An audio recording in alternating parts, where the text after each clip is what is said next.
আমাদের ইসলামের তাহজিব, তামাদ্দুন, কৃষ্টি, কালচার প্রায় বিলুপ্ত হয়ে যাচ্ছে আমাদের এই পৃথিবী থেকে। এটা কিয়ামতের একটা আলামত।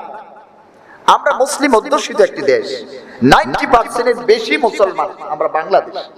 তারপরেও ইসলামিক কালচার গুলো এস্টাবলিশড হচ্ছে না। বরঞ্চ আমরা দেখতে পেয়েছি গত বছর আমাদের পয়লা বৈশাখ গিয়েছে, গতকাল আমরা দেখলাম এখানে যা কিছু করা হচ্ছে ইসলামের সাথে টোটালি সবকিছু সাংঘর্ষিক। এটা ইসলামের সাথে এগুলো যায় না। আমাদের জাতি আগে নয়, আমরা ধর্ম আগে। আমাদের মুসলমানদের কথা কি, আমাদের কোনটা আগে?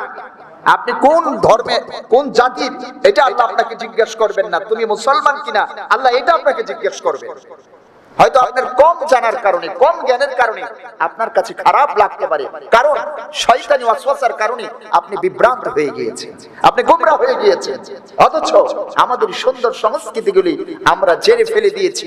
এটার পিছনে সুদূর প্রসারী পরিকল্পনা আছে, যে কারণে সারা বিশ্বে যারা ইসলাম বিরোধী আছে, যারা বেদিন আছে, নাসারা আছে, তারা কখনো চায় না ইসলাম সারা পৃথিবীতে এস্টাবলিশড হোক। এটা তারা মোটেও চায় না। যে কারণে নানাভাবে আমাদের এই মুসলমানদের মধ্যে নানা ধরনের হিন্দুয়ানি সংস্কৃতি ঢুকিয়ে দেওয়া হয়েছে। কেন ভাই এরকমটি হচ্ছে? এর জন্য আপনাদের কি বলতে হবে? আপনারা কথা না বললে আল্লাহর কাছে আপনাদেরকে জবাবদিহি করতে হবে। আল্লাহ রাসূল বলে দিয়েছেন, কুল্লুকুম রাইন ওয়া কুল্লুকুম মাসউলুন আন রাইয়াতিহি। তোমরা প্রত্যেকই দায়িত্বশীল, তোমাদের প্রত্যেকেরই দায়িত্ব রয়েছে, একটা রেসপন্সিবল আছে, আপনাদের লায়াবিলিটিস আছে। আপনারা সেই দায়িত্বটাকে জেরে ফেলে দিয়েছেন। আপনারা মনে করেছেন এটা উলামা সমাজের কাজ, এটা তারা করছে, তারা করুক। মোটেও না। আপনার হিসাব আপনাকেই দিতে হবে। আমি কঠিনভাবে বলে দিচ্ছি, আপনার হিসাব আপনাকেই দিতে হবে। আপনি সব বিষয়ে কথা বলেন, রাজনীতি বুঝেন, অর্থনীতি বুঝেন, সমাজনীতি বুঝেন, পরিবার বুঝেন, আল্লাহ ও তার রাসূলের বিরুদ্ধে, ইসলামের বিরুদ্ধে যখন কথা হয় না, তখন আপনি বোবা শয়তান হয়ে যান। যে ব্যক্তি আল্লাহ রাসূল বলেছে সত্য জেনেও গোপন করে, ওটা হলো বোবা শয়তান। গোপন করবেন, আপনার কিসের ভয়? ইন্না সালাতি ওয়া নুসুকি ওয়া মাহইয়াই ওয়া মামাতি লিল্লাহি রাব্বিল আলামিন। আমার নামাজ, আমার রোজা, আমার কুরবানি, আমার জীবন, আমার মরণ সবকিছু কার জন্য? আল্লাহর জন্য। তাহলে কিসের ভয় আমার? ওয়ালা তাহিনু ওয়ালা তাহজানু ওয়া আনতুমুল আ'লাউন ইন কুনতুম মুমিনিন। যারা মুমিন তারা কখনো চিন্তিত হবে না, তারা ভয় পাবে না, কারণ তাদের জন্য তো সুসংবাদ রয়েছে। তাদের কিসের ভয়? দুই আনার জন্য এত ভয় করেন কিসে? হক কথা বলে যাবেন, আপনার ঈমান তো ভাই শেষ হয়ে যাচ্ছে।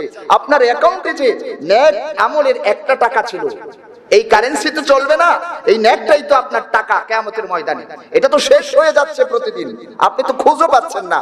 আপনি মনে করছেন আমার সন্তান নিয়ে, আমার বিবি বাচ্চা নিয়ে আমি তো আরামই আছি, আমি তো এসি রুমে আছি, আমি তো বাসায় সমস্যা হচ্ছে না। আরে ভাই, এটার নাম তো আরাম নয়। এটা কি আরাম? এটার নাম আরাম নাই। সবকিছু হলো আপনার জন্য হারাম। মুমিনের জন্য এইভাবে আরাম ভোগ করা জায়েজ নেই।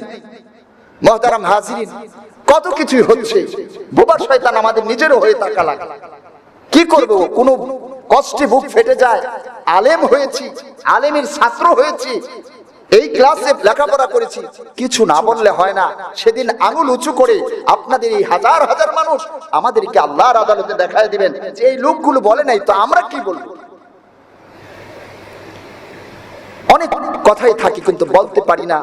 এজন্য আপনাদের কাছে উদাত্ত আহ্বান রইল, আমরা হিন্দু সংস্কৃতি আমদানি করতে মোটেও চাই না।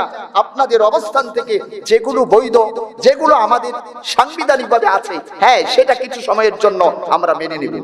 তাছাড়া যে বাকি বিষয়গুলো আছে যেগুলো ইসলামের সাথে সাংঘর্ষিক, এগুলি টোটালি আমরা বাদ দেব ইনশাআল্লাহ।